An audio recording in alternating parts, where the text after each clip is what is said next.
ಗೌರವಾನ್ವಿತ ಶಿಕ್ಷಕರೇ ಹಾಗೂ ನನ್ನೆಲ್ಲ ಸಹಪಾಠಿಗಳಿಗೆ ನಾನು ಮಾಡುವ ವಂದನೆಗಳು.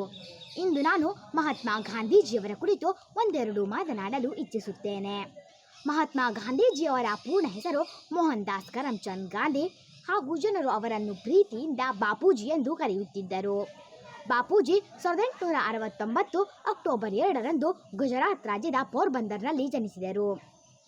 ಅವರ ತಂದೆಯ ಹೆಸರು ಕರಮ್ಚಂದ್ ಗಾಂಧಿ, ತಾಯಿಯ ಹೆಸರು ಪುತಲೀಬಾಯಿ ಹಾಗೂ ಪತ್ನಿಯ ಹೆಸರು ಕಸ್ತೂರ್ಬಾ ಗಾಂಧಿ. ಗಾಂಧೀಜಿಯವರು ಇಂಗ್ಲೆಂಡಿನಲ್ಲಿ ವಕೀಲರಾಗಿ ಅರ್ಹತೆ ಪಡೆದರು. ಅವರು ಜಾತಿ ಮತ್ತು ಲಿಂಗದ ಸಾಮಾಜಿಕ ಸಮಸ್ಯೆಗಳಿಗಾಗಿ ಕೆಲಸ ಮಾಡಿದರು. ಗಾಂಧೀಜಿಯವರ ತತ್ವಗಳಿಗೆ ಮುಖ್ಯ ಸ್ಫೂರ್ತಿ ಭಗವದ್ಗೀತೆ ಮತ್ತು ರಷ್ಯಾದ ಪ್ರಸಿದ್ಧ ಸಾಹಿತಿ ಲಿಯೋ ಟಾಲ್ಸ್ಟಾಯ್ ಅವರ ಬರಹಗಳು. ಗಾಂಧೀಜಿಯವರು ಅಮೆರಿಕಾದ ಸಾಹಿತಿ ಡೇವಿಡ್ ಡೋರಿಯನ್ ಪ್ರಬಂಧಗಳಿಂದಲೂ ಪ್ರಭಾವಿತರಾಗಿದ್ದರು. ಉಪವಾಸ ಸತ್ಯಾಗ್ರಹ ಮತ್ತು ಅಸಹಕಾರ ಚಳುವಳಿಗಳ ಮೂಲಕ ಪ್ರಪಂಚದಾದ್ಯಂತ ಖ್ಯಾತಿ ಗಳಿಸಿದರು.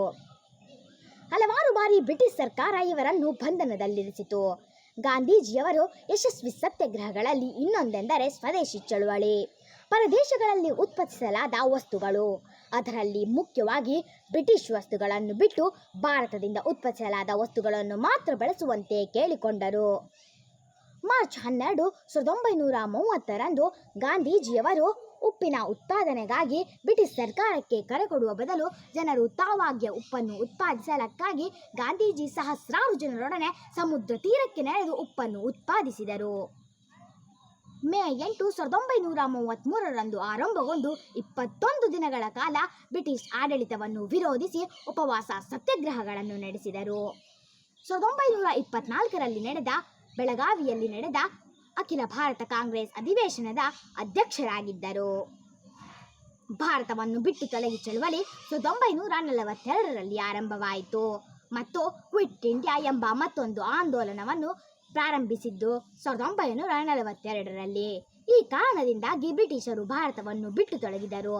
ಅವರ ಮುಖ್ಯ ತತ್ವಗಳು ಸತ್ಯ ಮತ್ತು ಅಹಿಂಸೆ.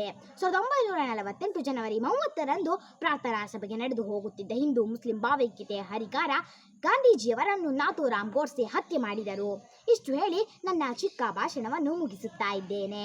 ಜೈ ಹಿಂದ್, ಜೈ ಕರ್ನಾಟಕ ಮಾತೆ. ಧನ್ಯವಾದಗಳು.